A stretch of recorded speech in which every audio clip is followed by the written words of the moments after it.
A high school boy's daredevil adventure leads him to a cranky old lady who steals his belongings. This is a must-watch explosive new anime for October. The female lead, Momo, is deceived by a scoundrel who swindles her money and body. He demands money or a good time, but Momo responds with a swift sidekick. However, the scoundrel blocks it and kicks her back. Unable to win the fight, he curses and leaves. Despite this, Momo is still heartbroken over the breakup because the scoundrel looks like her idol Ken. Distraught, Momo wanders like a zombie to the protagonist's classroom door. The timid, lonely boy with glasses is bullied, but doesn't fight back. Unable to watch this, Momo sits in front of him to support him. This stops the bullies from throwing paper balls. Momo finds it boring and looks for a place to release stress. Unexpectedly, the boy with glasses follows her and starts a conversation, believing she must like him because of the supernatural magazine in his hands. Convinced of aliens' existence, he annoys Momo, who finds him too chatty. In a few words, she blasts his annoying otaku behavior, telling him that's why he has no friends. This leaves him devastated, making Momo feel guilty, and she goes back to console him. Although she doesn't believe in aliens, she believes in ghosts. The boy laughs at her belief, but Momo tells him her grandmother is a medium who can exorcise spirits. He insists this doesn't prove ghosts exist. Momo challenges him, asking if aliens have ever invited him aboard a UFO. They argue and decide to bet. Momo will visit a rumored UFO hotspot while the boy explores a haunted tunnel. They aim to prove each other's beliefs. The loser must run errands for the winner. That night, Momo goes alone to an abandoned hospital where calling for a UFO on the rooftop supposedly leads to abduction and memory wipe. Meanwhile, the boy visits a creepy tunnel, a famous haunted site according to the internet. As they keep in touch by phone, the boy claims he's not scared, but soon starts screaming upon entering the tunnel. Momo, on her end, hears the boy questioning her belief in ghosts despite never seeing one. Momo shares her story. She was raised by her exorcist grandmother, who required her to perform rituals even on the way to school, leading to mockery from her peers, including the boys she liked. Angry at the rituals, she blamed her grandmother and stopped speaking to her and performing the rituals. However, she later realized her distress was not due to the boy's mockery, but because he ridiculed her grandmother. She loves her grandmother and her unique job as a medium. More than believing in ghosts, she believes because of her grandmother. She then asked Glasses Boy why he believed in the existence of aliens. As they talked and walked, Glasses Boy felt that liking something didn't need a reason. Just then, he spotted blood footprints on the ground that spread up to his feet. Filled with fear, he turned around, and a terrifying face appeared in front of him. The ghostly old lady gave him two choices. Either suck on my persimmon or I'll lick your beef. Terrified, Glasses Boy ran away, but he encountered the high-speed grandma. If caught, he would be cursed. Unfortunately, by the time Momo said this, Glasses Boy had already been caught, and the signal was lost. Worried, Momo rushed to save him, but the next second, three strange humanoid creatures appeared behind her. Ha ha ha! The aliens have come! The three aliens grabbed Momo and violently tore her clothes. When she woke up again, she was tied to a chair. The aliens said they were friendly, but their species only had males, so they could only reproduce through cloning. This method, however, did not allow for biological evolution. To retrieve reproductive skills like humans, the aliens wanted human reproductive organs. They planned to mate first, then take Momo's uterus and genitals for research. Hearing this, Momo was devastated. She hadn't even given her virginity to a scoundrel, let alone be violated by aliens. However, being tied up, she couldn't escape. The aliens could control her brainwaves with psychic powers, igniting her desires. Surprisingly, Momo resisted, but the aliens forcibly spread her legs, and a mechanical bull's part pressed against her. Just then, Momo's phone rang. As an alien picked it up, a red light flashed, and high-speed grandma burst out of the phone. She hit the alien's bull's part, sending him flying. Half of high-speed grandma's body was still Glasses Boy. The two hadn't fully merged, and Glasses Boy was still conscious. The aliens were extremely interested in this phenomenon, a technology they didn't possess. As the primary consciousness turned into high-speed grandma, she came to suck the alien's bull's part. The alien hurriedly tore open his clothes to reveal his true form, telling Glasses Boy to leave unless he handed over his bull's part. High-speed grandma didn't say much and started running, quickly reaching him and performing a German suplex, biting off the alien's bull's part. Another alien was slammed into the wall. Now only one remained, who quickly declared a ceasefire. After all, they had a friendly treaty with humans and only wanted reproductive organs. At this moment, the consciousness switched back to Glasses Boy. Admiring the aliens, he eagerly said, "Take it. Whatever you want, I'll give." He also spoke his true feelings. He had always been friendless, which is why he wanted to find aliens to befriend. He had been calling for UFOs from the rooftop since elementary school, but aliens never came. Glasses Boy was bullied and not recognized by others. However, Momo protected him, so he too wanted to protect Momo. For Momo, he would gladly become a monster. After shouting that, Glasses Boy was completely assimilated by high-speed grandma.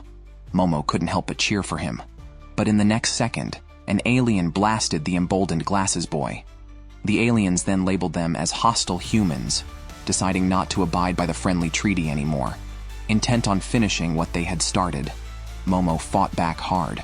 Suddenly, she remembered her grandmother's words about the daily rituals that could release energy and block misfortune and illness. Following her grandmother's advice, Momo concentrated her power in her lower abdomen, imagining releasing energy from the top of her head. Unexpectedly, the glass cover and chair binding her shattered from the energy.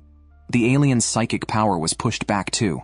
It turned out that the excessive stimulation of Momo's brainwaves had activated her chakras. Now, with newfound superpowers, Momo unleashed the side-spinning kick she had used on a scoundrel before, a kick even the aliens couldn't withstand. The UFO, disguised as the moon, was utterly destroyed. However, Glasses Boy was still under high-speed grandma's control and attacked Momo again. Momo forcefully expelled the spirit from his body. Although the possession was over, the curse was not lifted because high-speed grandma still held on to Glasses Boy's part. As long as it wasn't recovered, Glasses Boy's curse couldn't be lifted. After saying this, high-speed grandma returned to the tunnel, and the uncontrolled UFO crashed into the abandoned hospital and crash-landed. Glasses Boy finally came to his senses. Now one finally believed in aliens, and the other in ghosts. Glasses Boy could only maintain his sanity because Momo was using her superpowers to suppress the curse. It seemed they had no choice but to defeat high-speed grandma. As Glasses Boy started undressing to go immediately, he let Momo wear his clothes to go home, blaming himself for everything and not wanting to involve Momo anymore. But how could Momo stay out of it? Especially when she needed to help suppress the curse. She picked up the clothes and gave them back to Glasses Boy, but he insisted on her wearing them. Otherwise, he couldn't even speak to Momo. At that moment, Momo's heart raced because Glasses Boy had just inadvertently quoted her idol Ken. To calm down, she changed the subject and asked what Glasses Boy's real name was. Without thinking, he blurted out, "I'm Ken," stunning Momo completely. A male classmate, who doesn't even have genitals and shares the same name as her idol, shocked Momo on the spot. She inadvertently forgot to use her powers, and Ken transformed into an old lady. Frightened, she quickly threw him out and then made a rule. To stay normal, don't mention his name. She nicknamed him Transcendent Kid. As they walked into town, dawn broke, and pedestrians began to appear. Ken couldn't go home looking like this, so Momo took him to her house, warning him to be cautious because her grandmother is very strict with men. She almost killed her ex-boyfriend once. Before the grandmother could see him, Ken nearly burned to death. Momo hurriedly moved him into the river, remembering that their house is surrounded by a barrier to ward off evil spirits. Ken, cursed as the old lady, couldn't enter. Momo temporarily removed the talisman from the wall, allowing Ken safely through, and he even changed his hairstyle. Momo's house turned out to be a mansion, but luckily her grandmother wasn't home. She went to change clothes in her room. As soon as Ken closed the door, he turned back into the old lady. Momo had to change clothes with the door open, maintaining her powers with one hand. She then found clothes for Ken and asked if he really lost his genitals, as the old lady claimed she took them. Ken checked, and, to his shock, they were gone. Curious, Momo tried to see what it looked like, but Ken refused, causing her to think he was being petty, while Ken was truly devastated. Blaming Momo for taking him to explore haunted places, they began to argue. Momo thought the root of all evil was Ken approaching her, but Ken, feeling low, explained he didn't want to miss the chance to make a friend after sensing her kindness. However, they were from different worlds and ended up in this mess. They would likely part ways after this. Momo was upset by Ken's assumptions and self-conclusions, noting his tendency to push people away. No wonder he had no friends. Softening her stance, Momo suggested they could normally discuss supernatural topics in the future. Suddenly, Ken called her a freak and started blaming her for being inconsiderate. They began to fight until they heard knocking, but it wasn't the sound of Momo's doorbell. Remembering her grandmother mentioning 2 doorbells, one for humans and one for evil spirits, Momo realized evil spirits had come after she removed the talisman. Unable to fight it off, their only option was to reapply the talisman, which would cause the evil spirit to combust. Momo sneaked out the back door and saw no trace of the spirit. But suddenly, a wall appeared in front of them, trapping them inside, and both started bleeding, seemingly affected by a distant black mist. Just then, a large face appeared in front of Momo and said, "I've found you." It accused them of breaking their promise and called them bad humans. The giant evil spirit clapped its hands, creating a hurricane that blew away the charm Momo was holding. It then punched Ken into the wall, but fortunately the charm was sturdy enough not to break. Momo and Ken exchanged glances and decided to run. But with a casual wave of its arm, the spirit sent them flying. It stomped the ground heavily and demanded their genitals. Without time to think, they ran first to create distance. Later, Momo asked Ken if he still had a genital. Ken denied it and said it was an alien, identifiable by a ring on its head, known as the Flatwoods Monster, a 3-meter-tall alien. Why does the doorbell set for ghosts also react to aliens? Ken recalled a study suggesting that people who frequently encounter paranormal events also often see UFOs. There might be a connection between ghosts and aliens. As they spoke, the alien began to emit a black mist. If they weren't beaten to death, they would be poisoned. Furthermore, Momo had to suppress Ken's curse and couldn't fully use her powers.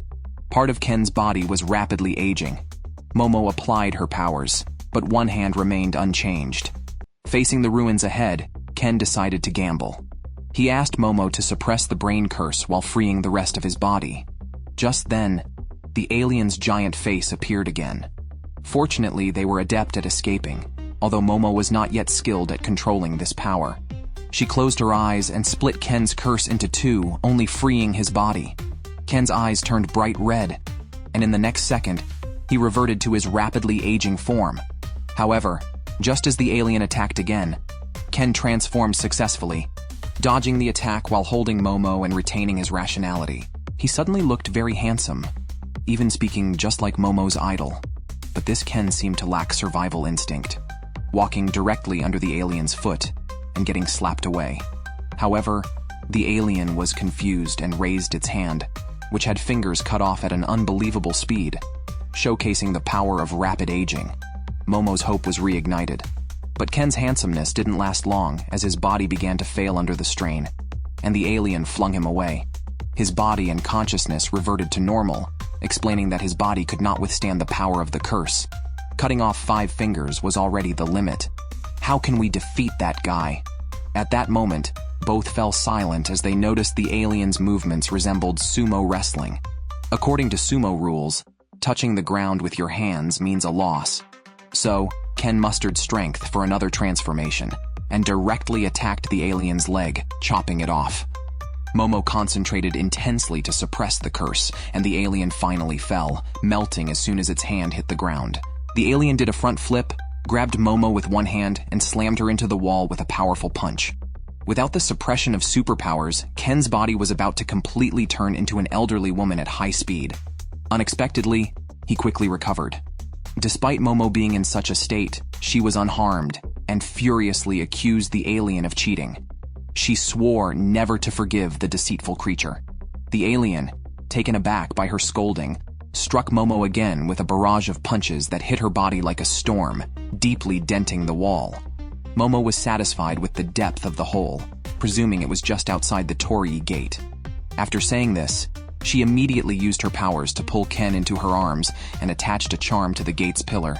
Sure enough, the alien's body began to disintegrate naturally, and the illusion vanished.